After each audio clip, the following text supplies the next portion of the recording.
Graça e paz, meus irmãos. Tome um assento, Deus seja louvado. Que alegria poder cantar de maneira cristocêntrica. Não sei se vocês perceberam, os dois últimos louvores apontam para Cristo, irmãos. Ele é que é a nossa alegria, a verdadeira alegria.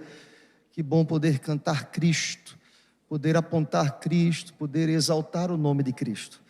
Nos reunimos nesta noite mais uma vez para a glória do Senhor, para a alegria.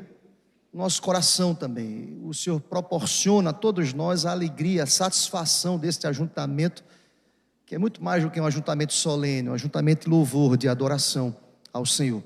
Estamos felizes em mais um domingo, dia do Senhor, primeiro dia da semana, começar a semana cultuando, louvando, guardando o dia do Senhor, exaltando o nome do Senhor, é algo que renova o nosso coração, irmãos. Prepara-nos para mais uma semana, com os desafios, com as lutas que por certo virão, mas nós lutamos batalhas que Cristo já venceu, aleluia.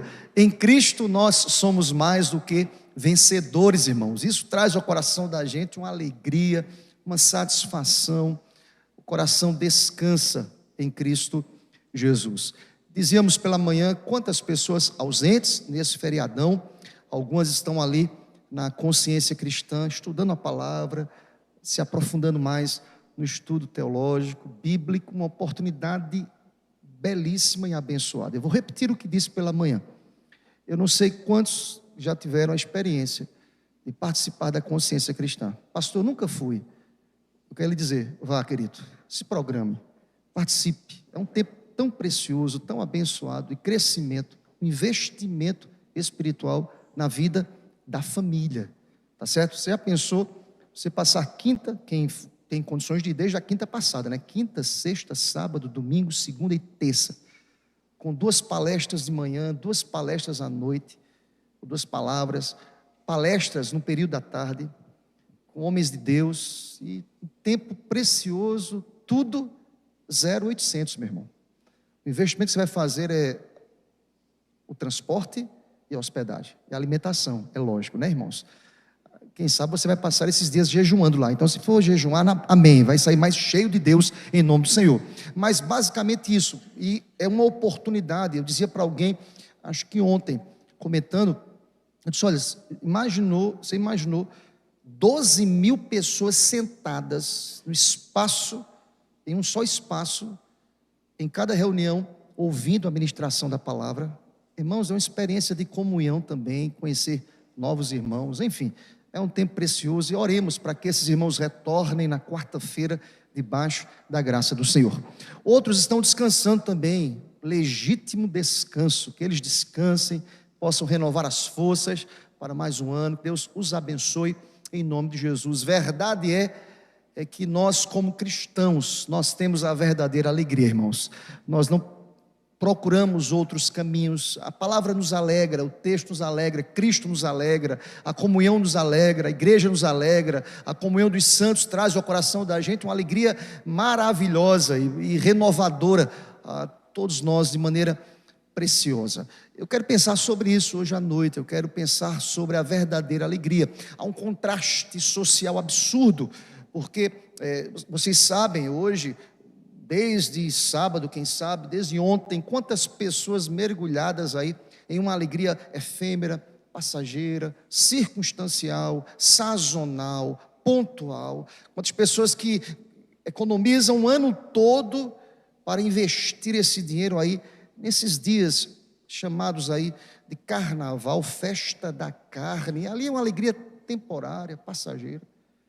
E quantas coisas absurdas, e quanto mais passa o tempo, mais o contexto do carnaval fica muito mais pesado, distante, e quantas pessoas estão aí maculando a santidade de Deus nesse período, mas nós precisamos entender e precisamos continuar a pregar a verdadeira alegria. Cristo é a nossa alegria. Nós cantamos e acabamos de cantar Cristo. Paulo vai falar sobre isso de maneira muito preciosa, irmãos, objeto da nossa reflexão e palavra, e ministração, exposição nesta noite, é a carta de Paulo, a carta da alegria, a carta de Paulo aos Filipenses, capítulo 4, a partir do versículo 4, irmãos, até o versículo 7, Paulo fala sobre a verdadeira alegria. Chama a sua atenção, querido, antes da leitura destes versículos que iremos ler, é que nós iremos perceber que Paulo vai construir toda a carta tendo Cristo como centro de todas as coisas. É interessante como a união com Cristo, a certeza da obra soberana de Deus, traz ao coração do homem alegria, de tal forma que Paulo, ele irá escrever essa carta, Paulo que estava ali preso, e todos os comentaristas irão afirmar e reafirmar que o contexto desta carta é o contexto do aprisionamento, tradicionalmente ligado ali à cidade de Roma. Paulo está preso, mas o seu coração está livre, a sua alma está livre em Cristo, e é interessante que Paulo escreve esta carta a uma igreja que está composta de maneira predominante de gentios. Paulo vai dizer a esses homens que a alegria tem nome, é Jesus. E vejam, acompanhem comigo, há uma construção aqui preciosa, porque quando nós tratamos a nossa vida tendo Cristo como a base e o centro de todas as coisas, há uma verdade que é inegável. Algumas coisas começam a acontecer no coração daquele que de fato descansa a alma em Cristo Jesus. Acompanhe comigo a partir do verso 4. Paulo vai dizer o seguinte: alegrai-vos sempre no Senhor. Outra vez digo, alegrai-vos. Seja a vossa moderação conhecida de todos os homens. Perto está o Senhor. Não andeis ansiosos de coisa alguma. Em tudo, porém, sejam conhecidas diante de Deus as vossas petições, pela oração e pela súplica com ações de graças. E a paz de Deus, que excede todo o entendimento, guardará o vosso coração, guardará a vossa mente em Cristo Jesus. Deus seja louvado por esta leitura. Amém, irmãos. Vamos orar? Aquiete o seu coração, a sua alma, a sua vida, que você possa estar pensando em Cristo, descansando o seu coração em Cristo Jesus. Maravilhoso Deus, que bênção poder ler esse texto. E eu te peço, ó Deus, que muito mais do que uma leitura religiosa, que essa leitura traga ao coração todos nós que estamos aqui, ou aqueles que acompanham pela internet, mudanças, ó Pai, que o Senhor nos transforme através dessa palavra, Pai, que o Senhor possa alimentar a nossa alma, a nossa mente, que o Senhor possa trazer os nossos pensamentos a Ti, Senhor, nesta noite, que o Senhor possa alimentar a cada vida aqui através da palavra, que o meu coração, que a minha mente estejam escravizados à Tua palavra, Pai, que as palavras dos meus lábios e o meditar do meu coração sejam agradáveis a Ti, Senhor meu e Redentor meu. Usa-me como instrumento em Tuas mãos, assim oro, assim já Te agradeço, em nome de Jesus, amém. Glória a Deus. Meu irmão, a alegria é um tema que nós precisamos sempre proferir aos quatro cantos. Alguns comentaristas irão dizer que esta carta ela é encantadora, justamente por ser a carta da alegria. Paulo é alguém que fala sobre a alegria com muita legitimidade, com muita autoridade. Paulo é alguém que conduz esta epístola com orientações excelentes. Ele fala sobre a alegria, como ela deve ser vivida, de maneira muito prática. Percebam, há uma lógica aqui do texto, há uma construção de Paulo. Paulo irá apontar desde o início dessa carta, que quando nós temos Cristo, quando Cristo é a centralidade, e quando nós entendemos que há um plano eterno de Deus, em Cristo, nós conseguimos encontrar a verdadeira alegria. Há uma progressão no coração do homem, quando esse homem descansa a sua mente, o seu coração em Cristo.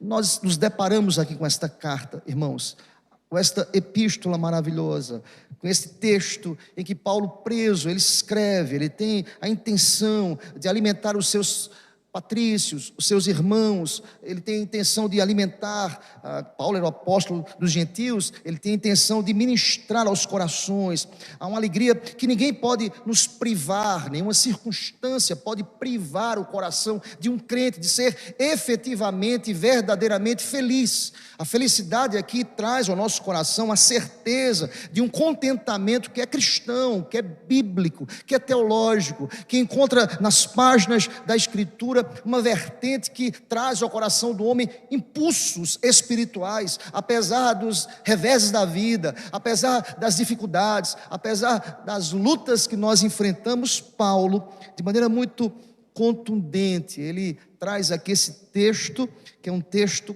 clássico sobre alegria, sobre contentamento. E é impressionante, irmãos, nós vivemos dias de pessoas descontentes, infelizes. Irmãos, nós estamos acompanhando aí, extasiados com o fato, eu sei que vocês estão acompanhando também, daquela família destruída por uma infidelidade, por um adultério. Quanto descontentamento, quanta ira na alma. Esse pai revoltado, ele, além de tirar a sua vida, que é algo extremamente terrível, ele mata os seus filhos. Estamos angustiados com os fatos, e eu não sei se vocês perceberam, atrelado a este fato social, que comove os nossos corações, que nos leva ao seguinte pensamento: meu Deus, quanto descontentamento, quanta dor, quanta ira, quanta angústia, tantos outros problemas atrelados a esse, nós estamos acompanhando nos noticiários, irmãos. Vivemos dias difíceis, de descontentamento, de pessoas insatisfeitas, de pessoas angustiadas, descontroladas.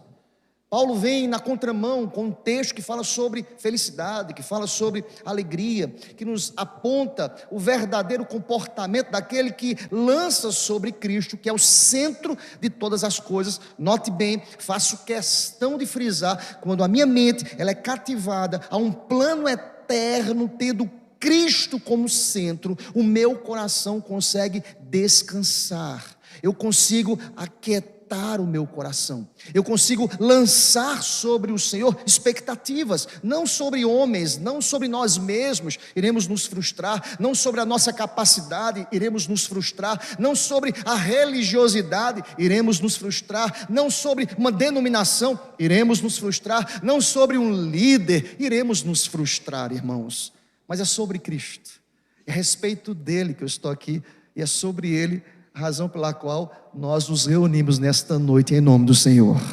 Cristo é o centro. Paulo tem a intenção de catequizar esta igreja partindo dessa premissa de que Cristo é o centro. Há um plano redentivo, há um plano eterno. Chama a sua atenção para uma outra realidade, ainda pensando sobre esse plano. Quando Calvino vai falar sobre isso em seu comentário, Calvino diz o seguinte, que a alegria em Filipenses, ela não é uma alegria emocional. Eu conheço muito crente emocional, e parece uma gangorra, dias em que esse crente está muito feliz, mas dias em que esse crente está muito triste. É uma alegria emocional, passageira, efêmera. Faça um paralelo a um comportamento de alguém que não entendeu um plano eterno, tendo Cristo como centro. É alguém que lança sobre, por exemplo, um carnaval da vida, a sua alegria. É sazonal, irmãos. É pontual, como dizíamos na introdução, antes da leitura do texto. Quantas pessoas assim, irmãos, até mesmo dentro das igrejas. Vejam, há uma lógica. Calvino diz que essa alegria que Paulo prega em Filipenses, ela não é emocional, irmãos, mas é fruto, note bem, da confiança que o crente tem na providência soberana de Deus. Bendito seja o nome do Senhor. O crente tem confiança no Deus que é provedor. Por isso que nós começamos tendo esse pano de fundo como base, nós podemos entrar nos versículos que nós lemos e nós iremos entender a razão pela qual Paulo diz: alegre-se em Jesus, Cristo é o centro. Olha, eu estou aqui para lhe dizer nesta noite: alegre-se em Jesus, alegre-se em Jesus. Ele é a alegria do nosso coração, Ele é o motivo da nossa canção. Por isso que nós nem combinamos nada a relação das músicas. Eu estava aqui louvando a Deus, João, músicas cristocêntricas. Cristo é o centro, Ele é a razão da nossa canção, dos nossos louvores e da nossa adoração. Note bem, eu quero destacar 3 verdades, tendo esses versículos como base. Eu quero pensar com vocês sobre a verdadeira alegria. Eu quero que vocês olhem para o texto e vocês possam perceber características de uma verdadeira alegria. Elas estão aqui de maneira explícitas no texto. Eu quero só apenas destacá-las aqui para a gente e elencá-las aqui hoje à noite. Primeira delas, a primeira característica de uma verdadeira alegria, encontramos no versículo 4. A verdadeira alegria, ela é Cristo, ela é ultra circunstancial. Note bem o que Paulo escreve no versículo 4: alegrai-vos sempre no Senhor. Outra vez digo, alegrai-vos. A alegria verdadeira, ela é ultra circunstancial, ou seja, irmãos, Paulo ordena aqui que os crentes em Filipos, eles deveriam se alegrar sempre no Senhor. É digno de nota aqui nesse texto, que a palavra alegrai-vos aqui encontra-se no imperativo. A palavra alegrai-vos é ordem. Toda palavra do imperativo no grego é ordem, não é opcional. Eu quero que você entenda isso, meu irmão. Estar satisfeito em Jesus não é opção da vida da gente. Se você acordou animado, inclinado a isso, não. Se você não se alegra em Deus, o seu coração é colocado nesse texto como coração rebelde. Irmãos, deixa eu explicar para vocês. Paulo não está dizendo a esses homens que eles não podem ficar tristes. Nós choramos, é bíblico. O choro pode durar uma noite. Chorar faz parte. Jesus chorou. O grande problema, irmãos, não é chorar, não é sentir tristeza. O grande problema é não estar satisfeito em Cristo. É não entender que mesmo nas lutas, mesmo nos desertos da vida, Cristo tem objetivos claros com isso. Cristo é o centro, e a palavra, quando está no imperativo aqui, que é uma ordem e não é opcional, nós precisamos entender que estar feliz em Cristo é uma busca incessante. Viver contente é um estilo de vida, diferente do mundo que procura subterfúgios para que de fato eles possam viver a alegria. Nós não, a alegria já nos encontrou, porque Cristo, que é a alegria, nos amou primeiro. Aleluia. Eu estou aqui para lhe dizer, a alegria já lhe encontrou, meu irmão. Pastor, estou sendo provado. A alegria já te encontrou. Cristo está contigo. Cristo já veio de encontro às nossas vidas, por isso que Paulo vai dizer, ela é ultra circunstancial. Certa vez eu citei aqui um livro, autor chamado William Barclay, e nesse livro, que eu tenho esse livro muito bom, irmãos, O Segredo do Contentamento. Verdade é que William Barclay, ele faz um compilado de outro livro, foi escrito há mais de 400 anos atrás, por um puritano. Ele pega esse livro e escreve com uma precisão cirúrgica. Ele vai dizer nesse livro que o segredo, ou a tradução é segredo, mas o mistério do contentamento, de estar contente, ou alegrando-se no Senhor, está justamente na busca que nós temos em Cristo. Vejam, há um diferencial quando Paulo diz alegrai-vos sempre no Senhor. Paulo quer dizer que nós precisamos eu preciso satisfazer a alma e o meu coração em Cristo. Em algum momento, quando eu lanço expectativas sobre coisas finitas, eu ficarei frustrado. William Barclay irá dizer que o segredo, a base da sabedoria, do contentamento, é encontrado justamente quando eu me relaciono intimamente com Cristo, e bendito seja o nome do Senhor por isso. Paulo vai dizer, alegrem-se sempre no Senhor. Eu quero dizer ao teu coração nesta noite, que contentamento, alegria, é algo que nós precisamos aprender, irmãos. Aprender, é didático. Eu preciso buscar. Quando Paulo escreve aqui, diz, alegrai-vos sempre no Senhor. O que Paulo quer dizer a essa igreja do Senhor, deleitem-se na soberania de Deus e no cuidado paternal, é no Senhor, de Deus. Nós temos um Pai que é perfeito, aleluia. Há uma relação filial, é no Senhor, irmãos. É em Cristo, é na obra redentiva da Trindade. Isso satisfaz o coração da gente. Por isso que eu afirmei primeiramente que a alegria, ela é ultra circunstancial. Ou seja, deixa eu te explicar, a alegria, a felicidade não depende das circunstâncias momentâneas. A alegria do coração, ela não é afetada. Nós ficamos tristes, nós nos decepcionamos, nós nos frustramos, nós sofremos, Mas nada pode furtar a nossa alegria, porque a nossa alegria, ela é ultra circunstancial. A nossa alegria tem nome, é Jesus. A tua alegria tem nome, é Jesus. Aleluia.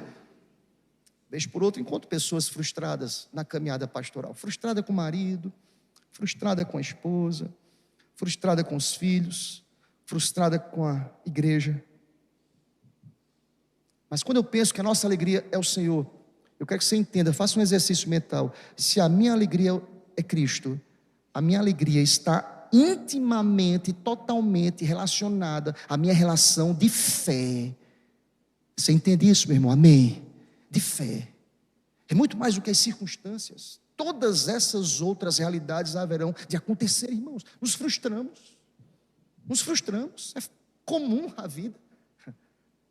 Quantas pessoas ficaram surpresas quando descobriram que Judas, que estava no colégio apostólico, foi o traidor de Cristo?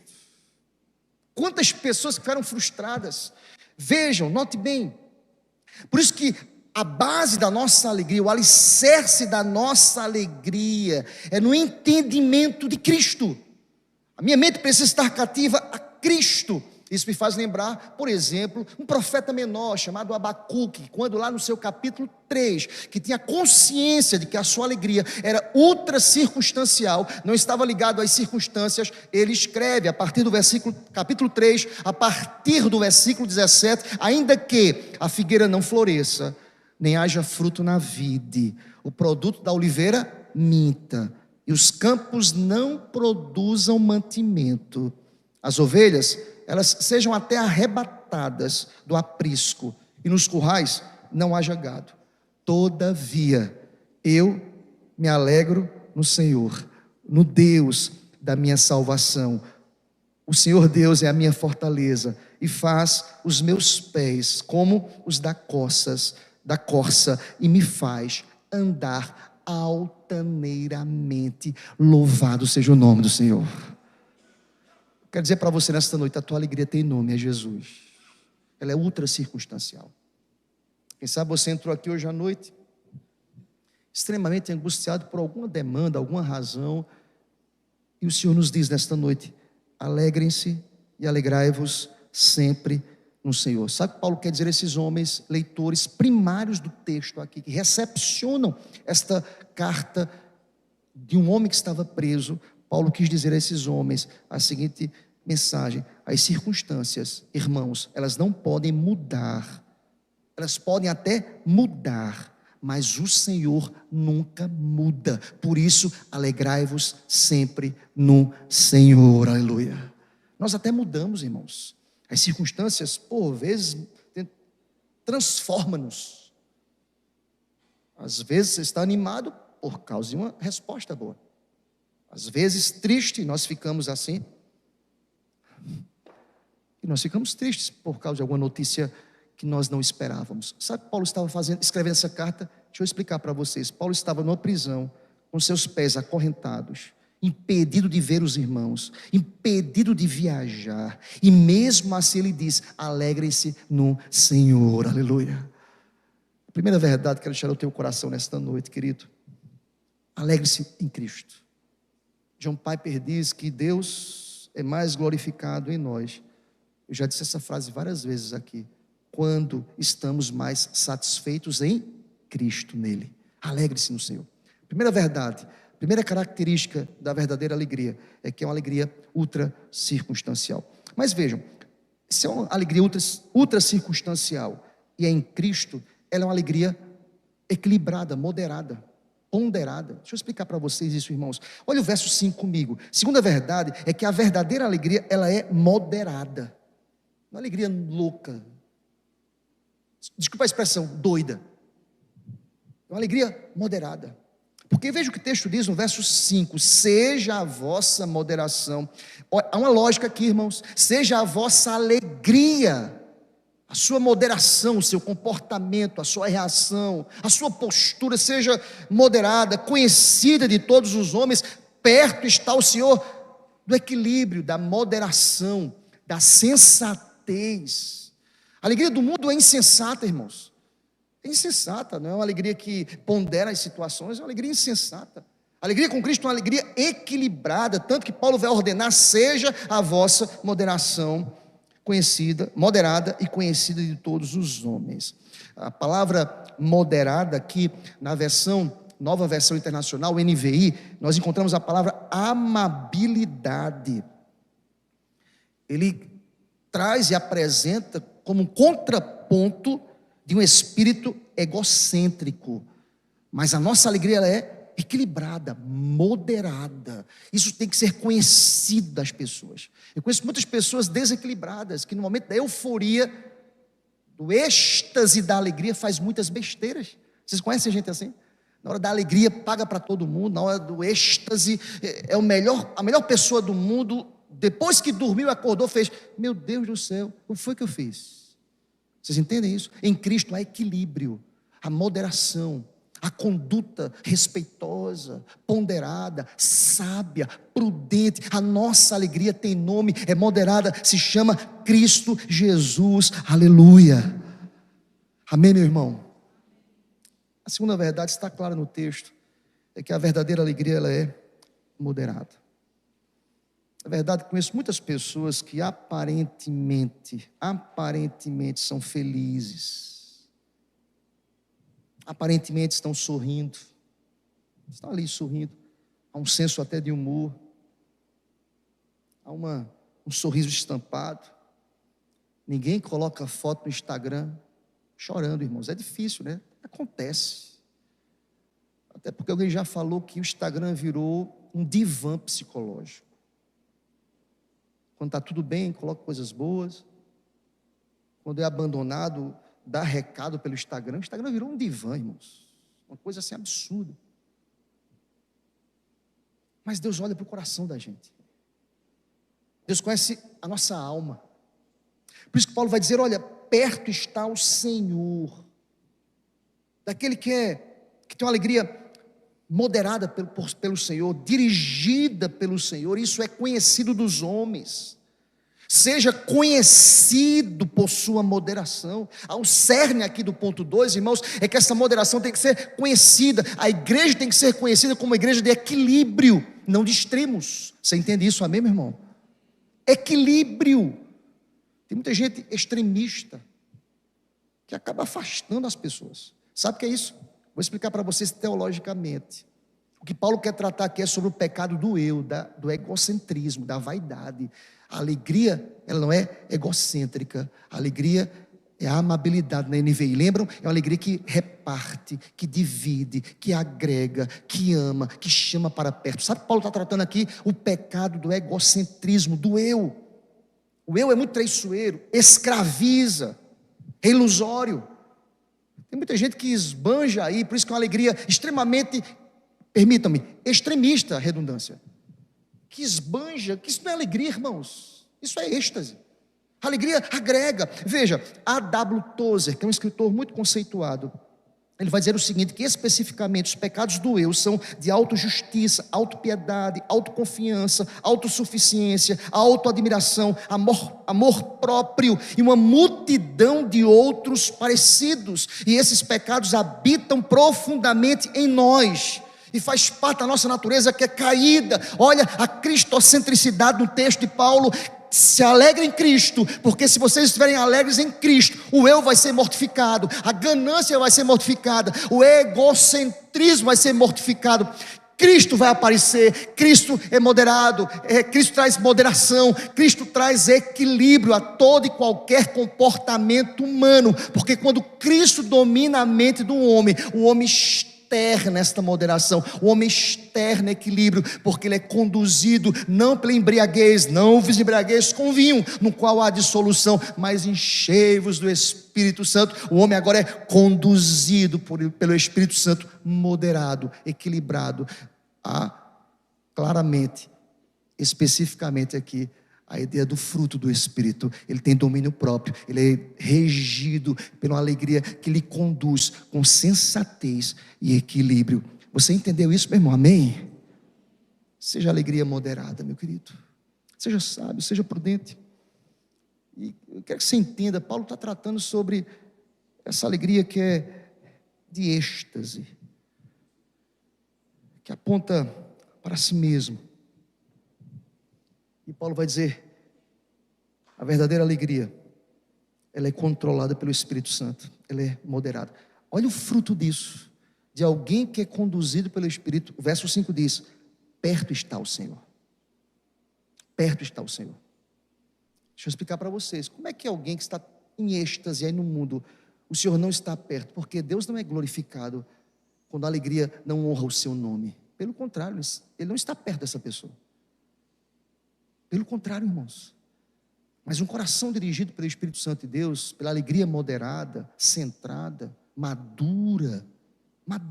Lembra de Paulo, vou fazer o paralelo para Paulo. Não seja como um menino, agitado de um lado para o outro. Tem crente que é menino, irmãos. Pode ter 100 anos na cronologia humana, mas é menino. É levado de um lado para o outro, é um êxtase. Daqui a pouco é levado por doutrinas as mais sorrateiras e rasas. Mas quando a nossa alegria é Cristo, quando Cristo é o centro do nosso coração, nós somos conduzidos com moderação. A alegria verdadeira é uma alegria moderada. Louvado seja o nome do Senhor. Vamos fechar o texto, irmãos. O texto fecha com a seguinte ideia: é que a verdadeira alegria ultra circunstancial, nós falamos, versículo 4, a alegria verdadeira, ela é moderada, equilibrada. Irmãos, deixa eu explicar uma coisa para vocês. Não estou falando que você não pode se alegrar, não. Pode se alegrar. Tem hora que dá vontade até de pular, né, irmãos? Eu lembrei de uma irmã que gosta de pular. Acho que dá vontade de pular. Diz, pula, irmã, fica à vontade. Às vezes ela me fala, tenho vontade de pular hoje, pastor. Fica tranquilo, na bênção. Agora também respeito quem não quer pular também. Deixa quietinho também.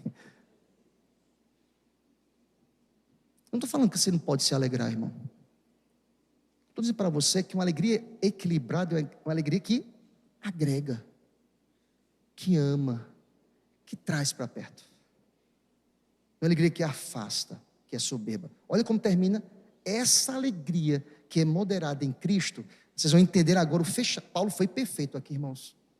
Se é moderada, ela está pronta, ela não é eufórica, ela está pronta para enfrentar toda e qualquer circunstância. Olha como ele fecha, é que a verdadeira alegria produz paz. Você entende isso, amém, querido? Se é moderada, ela não é circunstancial, e a verdadeira alegria produz paz. Olha como Paulo fecha, veja que coisa perfeita. Se é moderada, ele vai dizer, leiam comigo versículos 6 e 7, por gentileza, irmãos, todos juntos. Não andeis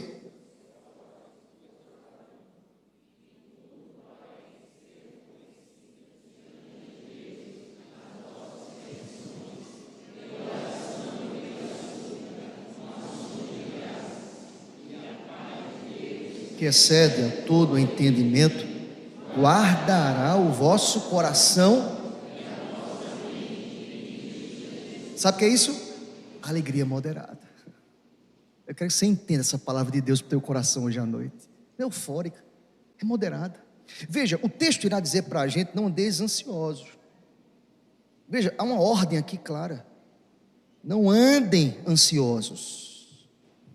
Vamos entender o contexto. A igreja fora da prisão estava um tanto quanto ansiosa e preocupada com as perseguições. Estava um tanto quanto angustiada. Algumas realidades aqui, é só estudar o texto. Saúde de Epafrodito, brigas entre as mulheres na igreja, prisão de Paulo. Olha quantos motivos de ansiedade. A angústia estava campeando ali. Aí sabe o que Paulo vai dizer? Não andem ansiosos. Estejam equilibrados em Cristo. O ponto de equilíbrio aqui no texto é Cristo, irmãos. Percebe? Não há nenhuma glória para o homem, é Cristo, é o ponto. O epicentro de toda igreja é Cristo. De qualquer circunstância é Cristo. Há um motivo maior aqui no texto, é Cristo. Ansiedade, diz Paulo aqui no texto, é uma questão espiritual. É espiritual. Eu estava pesquisando a palavra grega aqui para ansiedade.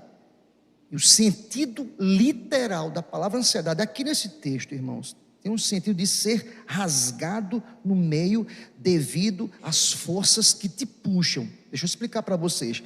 Ansiedade é uma questão de fé, pois a raiz da ansiedade é justamente a falta de fé. Está demasiadamente preocupado. E a preocupação demasiada não traz equilíbrio, ele traz incredulidade à alma. Se eu estou satisfeito em Cristo, ela é minha alegria. Eu estou com minha vida equilibrada quando tem muita coisa na despensa, mas eu tenho equilíbrio quando me falta. Me alegro no Senhor. Você pode dizer amém por essa palavra, querido? Percebam que texto fantástico, irmãos. É que Paulo vai dizer o seguinte: não andem ansiosos, ou seja, não sejam incrédulos. Não sejam incrédulos. A ansiedade tem que ser tratada na perspectiva do pecado, irmãos, da incredulidade. Irmãos, deixa eu explicar isso claramente. Aqui eu não estou dizendo que, quem sabe, como pai de família, ou como mãe de família, ou como provedor da casa, em alguns momentos você não fique preocupado. A ideia não é essa. A ideia é não estar satisfeito e equilibrado em Cristo. O ponto de equilíbrio é Cristo. E Paulo vai dizer: não andeis ansiosos de coisa alguma. Pelo contrário, nós devemos trocar esta ansiedade que é espiritual e que revela de maneira muito prática a nossa incredulidade. Nós devemos transformar esta ansiedade em oração. Vejam, é Cristo. Olhem o texto vai dizer o seguinte: em tudo, porém, há um contraponto aqui no texto. O Senhor não nos deixa abandonados em nossas crises, em nossos questionamentos, em nossas dúvidas. Ele vai dizer o seguinte: em tudo, porém, sejam conhecidas diante de Deus as vossas petições, pela oração, pela súplica, com alegria, com ações de graças, porque a nossa alegria é Cristo Jesus. Eu devo apresentar ao Senhor todas as coisas. Deixa eu explicar para vocês: a ansiedade é um pecado, porque a ansiedade, note bem, é uma declaração de que Deus não tem o controle de todas as coisas. E Paulo vai dizer: pega essa ansiedade, essa preocupação, e lança sobre aquele que de fato tem o poder de controlar todas as coisas. Você entende isso, querido? Amém, meu irmão? É lançar, irmãos, entenda Paulo aqui, entenda o texto.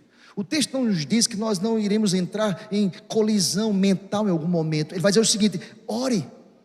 Está em crise? Ora. Por isso que eu preciso ler a palavra, eu preciso conhecer a palavra, eu preciso entender as nuances do texto, eu preciso lançar sobre Cristo. Por isso que ele abre essa sessão dizendo: a minha alegria é Cristo, porque eu estou satisfeito em Cristo. A ansiedade bateu, a preocupação quer dominar, há um senso aqui de controle das coisas. Transforma tudo isso em oração. Deus, está aqui meu coração, eu sou incrédulo, eu sou um pecador, eu estou duvidando do teu poder. Deus, tem misericórdia, o Senhor me conhece, aqui está a minha demanda. Deus, aqui está todas as coisas. Deus, muda a ansiedade em confiança, em esperança. Eu preciso estar perto do Senhor. Deus, eu descanso em Ti. Deus, seja feita a Tua vontade hoje e para sempre, em nome do Senhor.